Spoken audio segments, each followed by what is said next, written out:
एक बार एक लड़की ने एक आलिम साहब से कहा कि आपसे एक बात पूछूं। आलिम साहब ने कहा, बोलो बेटी, क्या बात है। लड़की ने कहा, हमारे समाज में लड़कों को हर तरह की आज़ादी होती है, वो कुछ भी करें, कहीं भी जाएं, उस पर कोई खास रोक टोक नहीं होती। उसके बरक्स लड़कियों को बात बात पर रोका टोका जाता है, ये मत करो, यहाँ मत जाओ, घर जल्दी आओ। ये सुनकर मौलाना मुस्कुराए और कहा, बेटी, आपने कभी लोहे की दुकान के बाहर लोहे के गोदाम में लोहे की चीजें पड़ी देखी हैं? ये गोदाम में सर्दी गर्मी बरसात रात दिन इसी तरह पड़ी रहती हैं। उसके बावजूद उनका कुछ नहीं बिगड़ता और उनकी कीमत पर भी कोई असर नहीं पड़ता।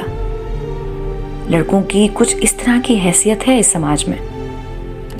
अब आप चलो एक सुनार की दुकान में, एक बड़ी तिजोरी, उसमें एक छोटी तिजोरी, उसमें रखी छोटी खूबसूरत सी डब्बी में रेशम पर नजाकत से रखा चमकता हीरा।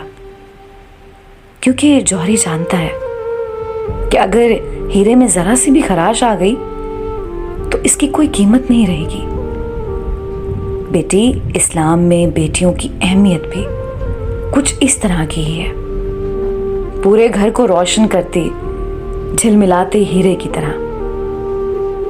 जरा सी खराश से उसके और उसके घर वालों के पास कुछ भी नहीं बचता। बस यही फर्क है लड़कियों और लड़कों में।